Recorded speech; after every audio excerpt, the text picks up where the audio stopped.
नमस्कार, welcome to stock infuse. दोस्तों, इस वीडियो में हम लोग डी मार्ट के ऊपर डिस्कशन करेंगे। स्टॉक में 5% के आसपास गिरावट देखने को मिल रही है, बड़ी गिरावट हुई है। डिस्कस करेंगे कि गिरावट का रीजन क्या है, हमारी इन्वेस्टमेंट की स्ट्रेटेजी क्या हो सकती है, सारी बातों को डिस्कस करेंगे। तो वीडियो को पूरा देखिएगा और वीडियो पसंद आता है तो वीडियो को लाइक कर दीजिएगा। आपका ही चैनल है, चैनल को सब्सक्राइब कर लीजिएगा। कंपनी के क्वार्टर 3 का रिजल्ट आउट हो चुका है, सभी को पता है। मार्केट के एक्सपेक्टेशन से रिजल्ट इतना बेटर नहीं आया है और आप कह सकते हैं कि मार्केट के एक्सपेक्टेशंस के अकॉर्डिंग भी नहीं आया है, उससे बुरा आया है। अगर कंपनी के रेवेन्यू को देखें तो 25% से ग्रो किया है और कंपनी के नेट प्रॉफिट को देखें तो मात्र 6.6% से ग्रो किया है ईयर ऑन ईयर बेसिस में। कंपनी का एफएमसीजी का बिजनेस क्वार्टर 3 में काफी अच्छा परफॉर्म किया है, लेकिन अगर कंपनी के मर्चेंडाइज बिजनेस को देखें तो ये इतना अच्छा परफॉर्म नहीं किया है।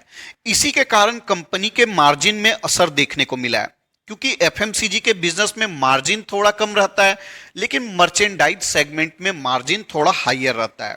कंपनी ने फार्मेसी बिजनेस को भी स्टार्ट किया है और अपने सब्सिडरी कंपनी, जिसका नाम देख सकते हैं reflect health care and retail private limited, इसके नाम से स्टार्ट किया है। अब दोस्तों, ये अलग से स्टोर नहीं होने वाला है, डी मार्ट स्टोर के अंदर ही एक सेगमेंट बना दिया जाएगा जहां पर ये दवाइयों को भी बेचने का काम करने वाले हैं। तो कंपनी नए नए सेगमेंट में उतरते जा रही है और अपने बिजनेस को एक्सपेंड करने का कोशिश करते जा रही है। अब दोस्तों, हम लोग कंपनी के रिजल्ट का कंपैरिजन कर लेते हैं। इस क्वार्टर में सेल्स को देखें तो 11,500 करोड़ का है। पिछले क्वार्टर में देखें तो 10,000 करोड़ का है। तो sales quarter on quarter basis में, और अगर पिछले साल के इसी क्वार्टर में देखें तो ईयर ऑन ईयर बेसिस में भी बढ़ चुका है। लेकिन अगर ऑपरेटिंग प्रॉफिट मार्जिन को देखें तो पिछले साल के इसी क्वार्टर में 9% का था, उसके बाद 9% का था। लेकिन अगर अभी के ऑपरेटिंग प्रॉफिट मार्जिन को देखें तो पिछले 2 क्वार्टर से मात्र 8% का ऑपरेटिंग प्रॉफिट मार्जिन नजर आ रहा है। इन्फ्लेशन की वजह से कंपनी का ऑपरेटिंग प्रॉफिट मार्जिन घट चुका है। जिन्होंने भी डी मार्ट के स्टोर को विजिट किया होगा, उनको पता होगा कि डी मार्ट में सामान सबसे सस्ता मिलता है। लोग इसीलिए डी मार्ट में खरीदारी करना पसंद करते हैं। इसी के कारण डी मार्ट ने प्रोडक्ट का दाम नहीं बढ़ाया है, जो डिस्काउंट था उसको बरकरार रखा। डी मार्ट ने अपने मार्जिन से कॉम्प्रोमाइज कर लिया ताकि कस्टमर जो हैं वो लगातार स्टोर में आते रहें। दोस्तों, ये जो इन्फ्लेशन वाला प्रॉब्लम है ये शॉर्ट टर्म का है, इतना याद रखिएगा।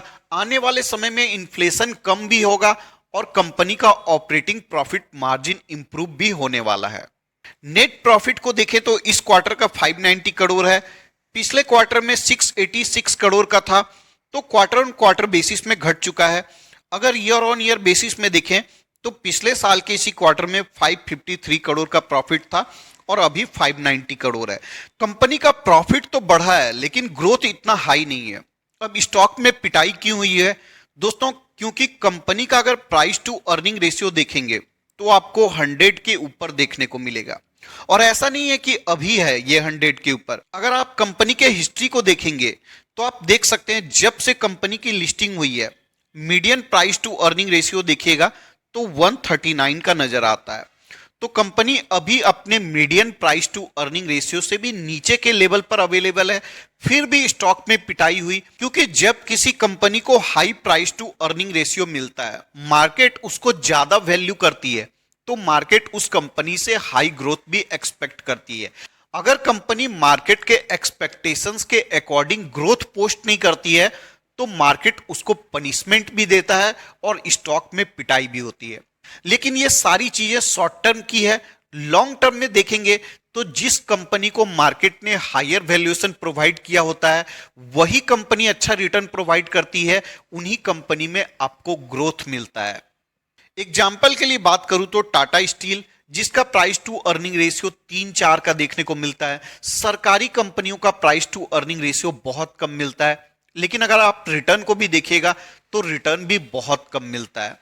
लेकिन जिन कंपनियों का प्राइस टू अर्निंग रेशियो ज्यादा होता है, जैसे कि एशियन पेंट हो गई, एस्ट्रल लिमिटेड हो गई या फिर पीडीलाइट हो गई, इन्हीं कंपनियों में रिटर्न आपको अच्छा मिलता है। अब जैसे ही कंपनियों का रिजल्ट आउट हुआ है तो ग्लोबल ब्रोकरेज की तरफ से टारगेट भी मिलने लगा है। अगर डी मार्ट के टारगेट को देखें तो मॉर्गन स्टैनली ने न्यूट्रल टारगेट दिया है और टारगेट प्राइस है 3,853 रुपीज का। टारगेट है 3,853 रुपीज, लेकिन स्टॉक में क्या हुई है, स्टॉक में पिटाई हुई है और करेंट मार्केट प्राइस 3,686 रुपीज है।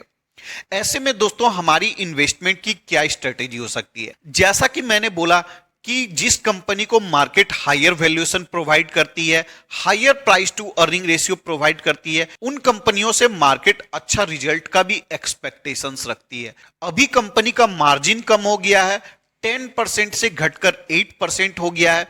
इसी के कारण कंपनी का जो नेट प्रॉफिट है ईयर ऑन ईयर बेसिस में ज्यादा प्रतिशत के साथ ग्रो होता हुआ नजर नहीं आया। अगर कंपनी के 1 ईयर के रिटर्न को देखेंगे तो 1 ईयर में -16% का रिटर्न है। ऐसा नहीं है कि स्टॉक में पहली बार पिटाई हुई है। एक बार देखिए, यहां भी स्टॉक 3,200 रुपीज के आसपास चले गया था। 2 बार ऐसा हुआ था, 3,400 500 रुपीज के आसपास यहां गया था। फिर स्टॉक में अच्छी रिकवरी हुई और स्टॉक 4,300 4,400 रुपीज के आसपास भी चला गया था।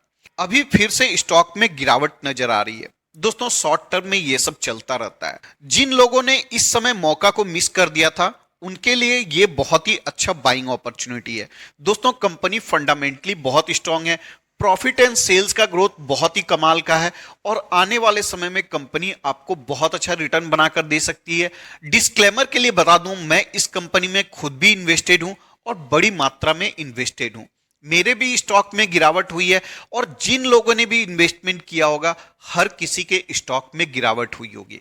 स्टॉक में मंदी आती है, स्टॉक में तेजी आती है, ये सब मार्केट का नेचुरल प्रोसेस है। इससे हमें घबरानी नहीं चाहिए। हमें देखना चाहिए क्या कंपनी के बिजनेस में कोई प्रॉब्लम तो नहीं आया है? तो बिल्कुल नहीं आया है। क्या कंपनी के मैनेजमेंट में कोई प्रॉब्लम आया है? बिल्कुल नहीं आया है। तो फिर आपको सिंपली स्टॉक को होल्ड करना चाहिए। अगर किसी को फ्रेश इन्वेस्टमेंट करना है तो 3,500 रुपीज के आसपास आप खरीदारी स्टार्ट कर सकते हैं। हर 250 रुपए के गैप में सपोर्ट अवेलेबल है। अगर किसी ने ऊपर के लेवल पर ऑलरेडी बाइंग किया हुआ है तो वो चाहे तो 3,500 रुपीज के आसपास एवरेज डाउन भी कर सकते हैं। अदरवाइज अगर उन्होंने इनफ वेटेज दिया हुआ है ऑलरेडी स्टॉक में तो फिर वो सिंपली होल्ड कर सकते हैं स्टॉक को। इस वीडियो के डिस्कशन के लिए इतना ही रखते हैं। आपका ही चैनल है, चैनल को सब्सक्राइब कर लीजिएगा, वीडियो को लाइक कर दीजिएगा। मिलते हैं किसी और वीडियो में, तब तक के लिए धन्यवाद।